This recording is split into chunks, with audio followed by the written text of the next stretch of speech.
Welcome guys. आप देख रहे हैं इन माई ओपिनियन विद फॉर बुरी। हम चाहे कहीं नौकरी करते हो या अपना हमारा कारोबार हो, एक चीज़ उसके अंदर कॉमन है कि जितनी हम उसके अंदर मेहनत करेंगे उतना ही हमें फल ज़्यादा मिलेगा। जितना हम अपनी सलाहियतों को बढ़ाएंगे उतना हम तरक्की करेंगे। जितना हम अपनी क्वालिटी ऑफ सर्विस को इम्प्रूव करेंगे उतना हमारा बिजनेस ग्रो करेगा। जितना हम क्वालिटी ऑफ प्रोडक्ट को इम्प्रूव करेंगे उतना हमारी प्रोडक्ट को मार्केट में रिकग्निशन मिलेगी। ये एक कॉमन सी बात है, ये एक ऐसी बात है जो कि हम सब जानते हैं। जो लोग इस पर अमल करते हैं तो वो तरक्की भी करते हैं, वो आगे भी बढ़े जाते हैं। और जो लोग बस यानी कि रुक जाते हैं कि यार बस जो है वो है, इसको चलने दो, कस्टमर फीडबैक को इम्पोर्टेंस नहीं देते या अपनी सलाहियतों पे ज़्यादा मेहनत नहीं करते, बस वो बोलते हैं यार जितना पढ़ लिया जितनी स्किल्स हासिल कर ली, बस 9 to 5 जॉब है, अपना काम निपटाओ घरे आओ। तो ऐसे लोग फिर आप देखते होंगे कि आपकी कंपनी के अंदर भी वो स्टैग्नेंट हो जाते हैं बहुत ज़्यादा। उनका करियर बहुत ही यानी कि स्टीरियोटाइप उनकी ग्रोथ होती है। यानी एनुअल अप्रेजल होगा, 5-7% इंक्रीमेंट उनको मिल जाएगा, बस पोजीशन 5 साल के बाद कोई थोड़ी सी वैल्यूड हो गई तो हो गई। आउट ऑफ द वे जाके ना उनको बोनस मिलते हैं, ना उनको जॉब स्विच करने में कोई ऐसा बड़ा जंप मिलता है। तो मौजू हमारा आज का ये है कि हमारे जब बच्चे रियल जब प्रैक्टिकल लाइफ में आएंगे तो वो कैसे रेडी होंगे इन सब चीज़ों के लिए। उनको हमें आज ये बात कैसे उनको हम ये सिखाएं कि जब तुम बेटा प्रैक्टिकल लाइफ में जाओगे तो वहाँ पे बड़े चैलेंजेस होंगे और वहाँ पे तुम्हारे को हर मिनट में परखा जाएगा, हर सेकंड तुम्हारी इवैल्यूएशन होगी। इसको हम जैसे एचआर की लैंग्वेज में कहते हैं परफॉर्मेंस बेस्ड पे, परफॉर्मेंस बेस्ड इवैल्यूएशन। तो उसके लिए हम अपने बच्चों को कैसे तैयार करें, आज का हमारा ये मौजू है। क्योंकि अभी तो बहुत आसान है, बच्चा थोड़ी सी ज़िद करता है कि पापा मुझे मोबाइल दिला दें, हम उसको जाके मोबाइल दिला देते हैं। बच्चा थोड़ी सी ज़िद करता है बट पापा मुझे PS4 चाहिए, नया आया मार्केट के अंदर, अब पापा जाते हैं PS4 आके दिला देते हैं।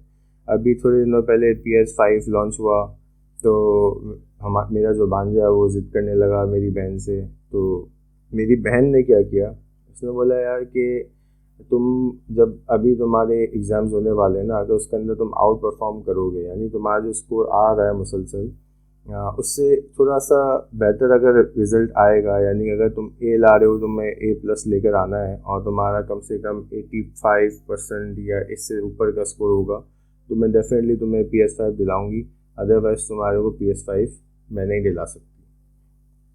खैर बच्चे ने मेहनत की और वो PS5 लेकर फिर मेरी बहन को उसको दिलाना पड़ा। थोड़ा सा खर्चा तो उसका हो गया, उसको दुबई से मंगवाना पड़ा, यहाँ पर उस वक्त अवेलेबल था भी नहीं।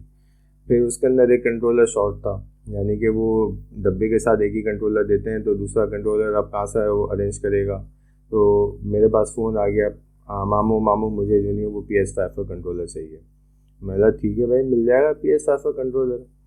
PS5 का कंट्रोलर मिल तो जाएगा लेकिन उसके लिए तुम फिर मुझे क्या दोगे रिटर्न के अंदर। भाई एक बात है ना, मैं अगर आपको कोई चीज़ दे रहा हूँ तो आप अगर कोई बिरयानी की दुकान खोल के बैठे हुए हैं तो आप क्या बिरयानी फ्री में तो नहीं बांट रहे हैं।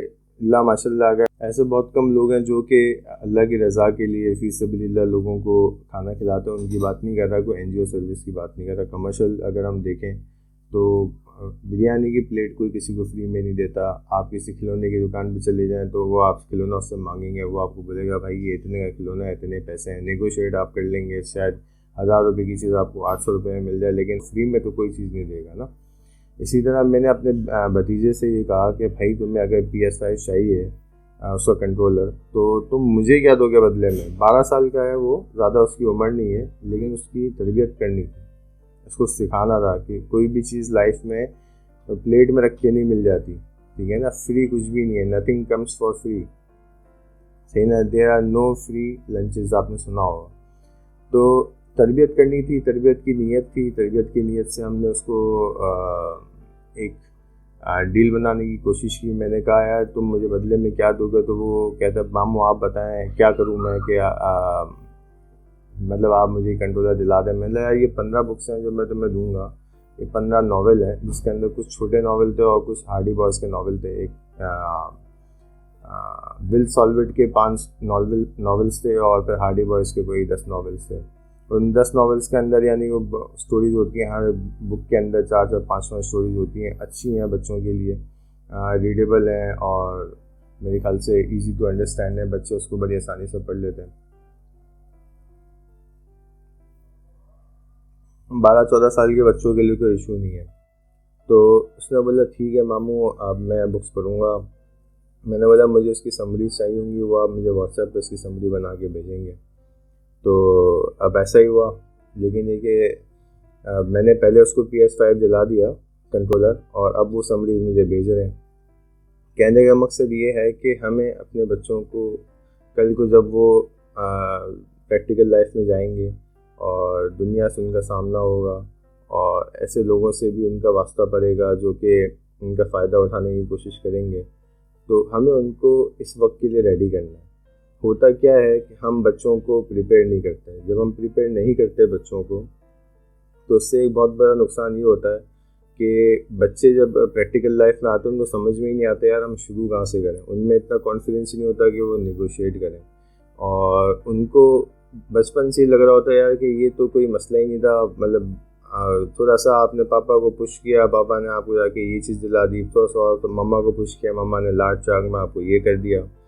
ठीक है, रूटीन के पैसे या रूटीन की पॉकेट मनी मैं बिल्कुल उसके खिलाफ नहीं हूँ, वो आपको देनी चाहिए, लेकिन कैलकुलेट कर लें कि बच्चे का डेली एक्सपेंस क्या है, वो कितने का उसका लंच आ जाता होगा स्कूल के अंदर, और उसके कन्वेंस अगर वो कॉलेज में तो कन्वेंस चार्जेस वगैरह, ये सारी चीज़ें तो आप उसको मतलब उसमें कोई एतराज़ नहीं है, वो करते रहें।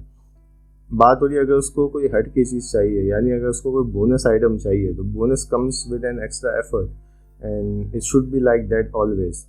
मैं अपने बच्चों के साथ भी यही करता हूँ कि, और मेरी मिसेज भी यही करती हैं कि हम उनके साथ एक हर अचीवमेंट पे एक रिवॉर्ड अटैच कर देते हैं। रिवॉर्ड अटैच करने का फ़ायदा क्या होता है कि बच्चे को ये लगता है कि जो अच्छे मार्क्स वो लेकर आया, उसके बाद जो उसने पैसे या जो गिफ्ट उसको जो मिलना था, हमें वैसे ही देना होता है गिफ्ट अपने बच्चों को। मोहब्बत का तकाजा तो यही है, हम मना तो नहीं करते अपने बच्चों को। हर कोई चाहता है कि यार, जैसे मैंने पहले कहा था कि अगर जो चीज़ मैं अपनी लाइफ में नहीं कर सका हासिल, तो ना वो मेरे बच्चे एंजॉय करें, वो लग्जरी देखें और उस लग्जरी को एंजॉय करें। लेकिन जब आप रिवॉर्ड अटैच कर देते हैं और उसकी अचीवमेंट जब हो जाती है और रिवॉर्ड वाकई में जब आपको मिलता है, तो उसकी एक प्राइड डिफरेंट है, उसका एक फील डिफरेंट है, उसका जो अर्न करने का मज़ा है वो बड़ा ज़बरदस्त है। तो बच्चों के अंदर एक तो ये चीज़ आती है, सेंस ऑफ अचीवमेंट आता है उनके अंदर। जब वो प्रोडक्ट उनके पास आती है या वो गिफ्ट उनके पास आता है, तो उनको ऐसा लगता है उन्होंने उसको अर्न किया है, वो उसको एंजॉय भी करते हैं, उसकी केयर भी करते हैं, और वो समझते हैं कि यार मैं किसी काबिल हूँ, उनके अंदर कॉन्फिडेंस आता है। और सबसे बड़ी बात ये कि आपका काम बड़ा आसान हो जाता है, आपको उन पर वो मेहनत नहीं करनी पड़ती, पीछे नहीं भागना पड़ता कि अच्छे नंबर लाने के लिए। बच्चा खुद ही लगा रहता है उस दौर के अंदर कि यार मुझे PS5 चाहिए, अब मुझे जो नहीं है वो मामा के पीछे भागना है कि मामा मुझे पढ़ा दें, कहीं मैं अटक रहा हूँ तो पापा के पास चले जाऊँ, पापा मेरी हेल्प कर दें, कोई मेरा फ्रेंड मुझे नोट्स दे दे। बहुत सारे काम ऐसे होंगे जो कि 11-12 साल के बच्चे बड़े स्मार्ट हैं आजकल के बॉस। यू वोंट बिलीव कि 5 साल का बच्चा आज का जो नहीं है वो कितना स्मार्ट है। आपके माशाल्लाह सब समझदार हैं जो ये बातें सुन रहे होंगे, अगर कि बच्चे जो हैं वो आजकल के बड़े तेज़ हैं। हमें इतना मोबाइल चलाने नहीं आता जितना उनको आता है। मैं अपने बच्चों से ही कह रहा था और अपने बांझों से भी कह रहा था कि यार देखो, तुम लाइफ में ना अभी से अर्न करने की कोशिश करो। उसकी वजह क्या है कि जब भी आएंगे प्रैक्टिकल लाइफ के अंदर तो ये थोड़ा बहुत पहले से इस्टेब्लिश्ड होंगे। अब मैं कहता हूँ यार, आप गेम खेल ही रहे हो ना जब, तो आप गेम क्यों रिकॉर्ड करके अपने गेमिंग चैनल क्यों नहीं बनाते हो? What is stopping you? आप इन्वेस्ट करें बच्चों की यानी इक्विपमेंट के ऊपर। अगर उनको गेमिंग का शौक है, पबजी खेलते हैं, फोर्टनाइट खेलते हैं, इस तरह के गेम्स वो खेलते हैं, या फिर वो आजकल बड़ा मशहूर है रोड ब्लॉक्स टाइप का कोई गेम, तो इस टाइप के अगर वो गेम्स खेलते हैं और जब खेल ही रहे हैं भाई, तो आप उसको रिकॉर्ड करो, अपने गेमिंग चैनल बनाओ, थोड़ी सी एडिटिंग सीखो, अपने बच्चों को ग्राफिक डिज़ाइनिंग का थोड़ा सा कोर्स सिखा दें, एडिटिंग का कोर्स सिखा दें, एक लैपटॉप दिला दें। कितना खर्चा है उसके अंदर यार। आप अपने बच्चों को जब कर ही रहे हैं, तो वो जब गेमिंग चैनल उसका बनेगा, आज नहीं कल उसके अंदर वो अर्न करना शुरू करेगा, तो आपका भी एक बर्डन थोड़ा सा लिफ्ट होगा, दूसरा है कि बच्चे का कॉन्फिडेंस भी नाश होगा। तीसरा, हम अपने बच्चों के साथ एक चीज़ ये बड़ी ज़बरदस्त करते हैं कि हम जब उनको कोई रिवॉर्ड मिलता है, हम बाज़ औक़ात मॉनेटरी रिवॉर्ड देते हैं, बाज़ औक़ात उनको हम कोई नॉन मॉनेटरी रिवॉर्ड दे देते हैं, यानी कि कोई गिफ्ट आइटम है, या जब वो जैसे फ़र्ज़ करें उनको अगर PS4 चाहिए था या PS5 चाहिए तो हम उनको बाज़ औक़ात वो चीज़ दिला देते हैं, या फिर उनको हम मॉनेटरी बेनिफिट दे देते हैं, मॉनेटरी रिवॉर्ड दे देते हैं कि यार ये तुम्हारे पैसे हो गए। अब वो बच्चों के पैसे हैं, अब बच्चों के पैसों का हमने जो नहीं है वो अलग से अकाउंट्स खुलवाए हुए हैं म्यूचुअल फंड्स के अंदर, बैंक्स के अंदर, वो पैसे वहाँ जाके डिपॉजिट होते हैं और वहाँ पे वो उसकी ग्रोथ भी हो रही है। आपको पता है आजकल जो रिटर्न का फैक्टर है वो इस्लामिक फंड्स के अंदर भी 20% के आसपास है। तो कुछ हमने डाइवर्स करके उसके पैसों इनके पैसों को इन्वेस्ट करना शुरू कर दिया। तो होता इससे ये कि जब बच्चा कॉलेज लाइफ यानी कॉलेज के लिए एलिजिबल होगा तो बच्चे के पास अपने पैसे होंगे, वो अपनी फ़ीस भरने के, अपने एडमिशन चार्जेस देने के। दूसरा एक और चीज़ बड़ी इंपॉर्टेंट हमें जो बच्चों के अंदर पैदा करनी है वो ये कि भाई आफ्टर अ सर्टेन एज यानी मैट्रिक के बाद तुम्हें अपना खर्चा खुद उठाना है। तो अब क्लास 4, 5, 6 से लेके जब वो अर्न करना शुरू कर रहा है और उसकी जो सेविंग्स है डिपॉजिट हो रही हैं, और अगर वो कोई अपनी ऐसी इनकम स्ट्रीम भी जनरेट कर लेता है अलॉन्ग द वे, जैसे गेमिंग चैनल है या कोई और ऐसी चीज़ जिसके अंदर वो इंटरेस्टेड हो और वो चल जाए मार्केट के अंदर, जैसे कि अगर उसको खरीदने बेचने का शौक़ है फ़ोन का। हमारे ऐसे बहुत सारे बच्चे मैं जिनको जानता हूँ जिन्होंने ऐसे ही कैजुअली पहले फ़ोन ख़रीदा बेचा, ख़रीदा बेचा, ख़रीदा बेचा। जब थोड़ी सी इनकी प्रैक्टिस हो गई तो अब उन्होंने उसको हॉबी को प्रोफेशन में बना लिया और आज उनका मार्केट में नाम हो गया। भाई लोग बोलते हैं आईफ़ोन ख़रीदना है तो उसके पास जाओ, उसके पास सही है आईफ़ोन मिल जाता है। इसको बेचना, उसको बताया इसको बेचना है, ये आईफ़ोन ख़रीद लेता है और ये अच्छे रेट लगाता है। तो हॉबी से शुरू हुआ और प्रोफेशन में कन्वर्ट हो गया। इसी तरह गेम उनकी एक इनकम स्ट्रीम जनरेट हो गई। जब वो 18 साल 20 साल के हुए तो अपने खर्चे खुद उठा रहे हैं, माँ बाप पे बर्डन नहीं बनते। वो अपनी शादी, मैंने ऐसा देखा है बच्चों को कि वो ट्यूशन्स पढ़ाते हैं, ट्यूशन पढ़ा के उन्होंने इतनी सेविंग्स कर ली होती हैं कि वो ना सिर्फ ये कि अपना खर्चा खुद उठा लेते हैं बल्कि शादी तक का खर्चा अपना उन्होंने खुद उठाया, अपने माँ बाप को खुद उठाया, वो अपने माँ बाप से पैसे नहीं लेते। तो हमें अपने बच्चों से अगर मोहब्बत है तो हमें उनको बहुत अर्ली एज से थोड़ा सा शुरू में इसमें तकलीफ़ होती है कि बच्चा शुरू में ये बात नहीं समझता, थोड़ी ज़िद करता है, लेकिन बहुत अर्ली एज से हमें उनको थोड़ा सा शुरू में हमें अपने आप को, अपने दिल को थोड़ा सा थामना पड़ेगा, उसकी ज़िद को थोड़ा सा साइड पे लगाना पड़ेगा और उसको एजुकेट करना पड़ेगा, उसके साथ डील बनानी पड़ेगी, उसके नेगोशिएट करना पड़ेगा और उसको समझाना पड़ेगा कि बेटा there are no free lunches. अगर आपने जो हम आपका जो खर्चा उठा रहे हैं इससे हट के अगर आपको कुछ चाहिए, if you want something extra then भाई आपको उसके लिए कुछ एक्स्ट्रा करना भी पड़ेगा। अब मैं अपने भांजे को जो कह रहा हूँ बुक्स रीड करने का कह रहा हूँ, मैं अपने भांजे को ये नहीं कह रहा कि मेरे पाँव दबाओ, सर पे तेल लगाओ, मालिश करो, ऐसी कोई चीज़ नहीं कर रहा, कोई खिदमत नहीं ले रहा। वो बुक्स पढ़ेगा, सही ना, उसकी इंग्लिश इंप्रूव होगी, उसकी वोकैब इंप्रूव होगी, उसका कॉन्फिडेंस लेवल बढ़ेगा। और फिक्शन नॉवेल्स के अंदर स्टोरी तो फिक्शनल होती है लेकिन उसके अंदर बहुत सारी चीज़ें जो होती हैं वो रिसर्च बेस्ड होती हैं, तो बच्चे की नॉलेज में इजाफा होता है। तो इसके अंदर फ़ायदा बच्चे का ही है, सही ना। अगर वो रीडिंग कर रहा है या वो कोई एक्स्ट्रा एफर्ट कर रहा है, आपसे काम वही लें जो उसके फ्यूचर के लिए बेहतर हो। ये मोहब्बत का असल तकाज़ा है जो मैं चाहता था कि अपनी सोच को लोगों तक पहुंचाऊं, कि आप बच्चों को अपने ऊपर ज़रूरत से ज़्यादा डिपेंडेंट ना करें। जो मैं देख रहा हूँ आजकल जो वेल्दी लोग हैं यानी जिनके पास थोड़ा पैसा ज़्यादा है, उन्होंने बच्चों को थोड़ा सा बहुत ज़्यादा लेवरेज दे के रखी हुई है। आप दें लेवरेज, आपकी मर्ज़ी है, आपकी औलाद है, लेकिन हमने ये देखा है नस्लों को तबाह होते हुए भी। हमने ये देखा है कि यार पिछली जो जनरेशन थी वो बहुत अमीर थी, अगली जनरेशन वो उस काम को संभाल नहीं सकी क्योंकि वो रेडी नहीं थी, वो प्रिपेयर्ड नहीं थी, वो सीरियस नहीं थी। उनको बचपन से वैसा गुरूम नहीं किया गया कि यार आप बिज़नेस करना कैसे है।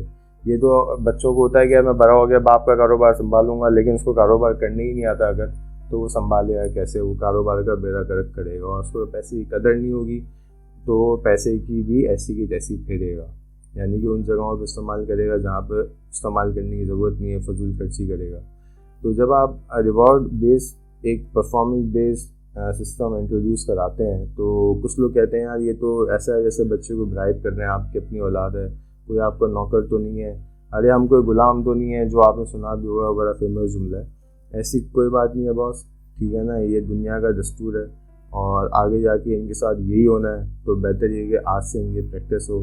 कभी इनको कोई कस्टमर आके इवैल्यूएट कर रहा होगा, कभी इनका बॉस इनको इवैल्यूएट कर रहा होगा, कभी सेठ इवैल्यूएट कर रहा होगा, ठीक है ना। आप खुद सेठ हैं तो आपके कस्टमर आपको इवैल्यूएट कर रहे हैं। अगर आपके एम्प्लॉई हैं तो आप क्या अपने एम्प्लॉय को इवैल्यूएट कर रहे हैं। अगर आपके एम्प्लॉय के नीचे कोई सब एम्प्लॉय उसका है तो वो अपने एम्प्लॉय को इवैल्यूएट कर रहा है। एनुअल अप्रेजल्स हो रहे हैं, क्वार्टरली अप्रेजल्स हो रहे हैं, उसकी बेसिस पे इंक्रीमेंट हो रहे हैं, performance based bonus, performance base पे स्कीम पे दुनिया जा रही है। तो मेरी आप लोगों से गुजारिश ये है कि बच्चों पे थोड़ा सा जो नहीं है वो इस तरह से मेहनत करें कि बच्चों को थोड़ा सा इस डायरेक्शन में लेके जाएं कि वो जो उन्होंने यानी उनको ये बात का एहसास हो कि जो मेरा बाप सुबह से लेके शाम तक मेहनत करता है ना, उसके बदले में ये पैसे आते हैं। सही है ना। तो मुझे फ्री फंड में जो ये हम जो फ्री फंड में अपने बच्चों को कभी कोई ये चीज़ दिला रहे हैं, वो चीज़ दिला रहे हैं, बच्चों को कदर नहीं होती है ऐसे पैसों की ना ऐसी चीज़ों की। फिर वो 2 दिन इस्तेमाल करेंगे, साइड पे भी रख देंगे, बस शौक पूरा हो गया। लेकिन जब उनको कोई चीज़ चाहिए होती है, यानी मैं आपको ये तजुर्बे से बता रहा हूँ, जब मैं उनके साथ डील बनाता हूँ ना, यार आपको 15 बुक्स पढ़नी है या 25 बुक्स पढ़नी है या आपको ये A+ लेकर आना है, तो वो 3 दिन लगाता है सोचने में कि मुझे चाहिए कि एक्चुअल में, क्योंकि ये वन ऑफ इवेंट है, वन ऑफ जो नहीं है वो एक ऑफ़र है जो मामू के कर देंगे। बजट में उसको बता देता हूँ भाई ये बजट है, इतने पैसे में तेरे को जो चाहिए होगा तो वो दिला दूँगा। तो 3 दिन लगाता है, वही चीज़ लेता है जो उसकी यानी प्रायोरिटी लिस्ट के अंदर सबसे टॉप पे हो। तो मुझे अपनी फैमिली में, अपने बच्चों में, मेरे भांजे भी मेरे बच्चे ही हैं, पे ये यानी जो मेरा तजुर्बा है इतने सालों का, वो अप्लाई करने का बहुत फ़ायदा हुआ। तो मैंने सोचा यार क्यों ना ये आप लोगों से भी शेयर कर दिया जाए। अगर आप लोगों को भी इससे फ़ायदा हो तो आप मुझे कमेंट्स में ज़रूर बताइएगा कि आप लोगों को इससे फ़ायदा हुआ या नहीं हुआ। थोड़ा टाइम लगता है बच्चों को एडजस्ट होने में, पेरेंट्स को एडजस्ट होने में। इस तरह के मैकेनिज़्म पे बच्चे थोड़े दिन ज़िद करते हैं, लेकिन उसके बाद फिर वो एडजस्ट होना शुरू हो जाते हैं। आपने बस जो मुश्किल तरीन काम है ना दुनिया का, वही करना है कि जब वो ज़िद कर रहा हो, रो रहा हो और उसने पूरा घर सर पे उठाया हो, तो आपने बड़ा कूल एंड काम रहना है। आपने अपना पेशेंस लूज़ नहीं करना बॉस। आपने कहीं से भी किसी भी वक्त नहीं है वो बच्चे के साथ डांट डपट नहीं करनी, शोर शराबा नहीं करना, मारपीट नहीं करनी। ये नहीं कि भाई मैंने एक साहब से जो नहीं हो ये बात सुनी थी, परफॉर्मेंस बेस्ड सिस्टम की आपका ये डंडे के जोर पे इम्प्लीमेंट हो रहा है, ऐसा नहीं होना चाहिए। हर चीज़ का एक प्रोसेस है। आपने 10-12 साल तक एक काम नहीं किया, उसकी आदत नहीं है, तो अब इस चीज़ को इंट्रोड्यूस कराते कराते भी आपको शायद थोड़ा टाइम लगेगा, लेकिन अगर आप इसको शुरू करेंगे तो टाइम तो लगेगा, लेकिन ये इवेंचुअली आप कर लेंगे इंशाल्लाह ताला, मुझे पूरा कॉन्फिडेंस है। तो मुझे अपनी राय से आप ज़रूर आगाह कीजिएगा कि आपको ये मेरी बातों से कितना फ़ायदा हुआ, और अगर आपने इस पर अमल किया तो आपने अपने बच्चों के बिहेवियर में क्या चेंज देखा और उससे आपकी ज़िंदगी में कितना सुकून आया। मेरी ज़िंदगी में तो और मेरी वाइफ की ज़िंदगी में इसी वजह से बड़ा सुकून है। और दूसरा बड़ा बेनिफिट हमें ये है कि चूँकि बच्चों की सेविंग्स हो रही हैं, तो गोइंग फॉरवर्ड उनका हमें सेविंग्स तो देखें बच्चों के लिए करनी होती है ना। हम सब करते हैं क्योंकि हमें पता है इन्होंने कल को कॉलेज जाना है,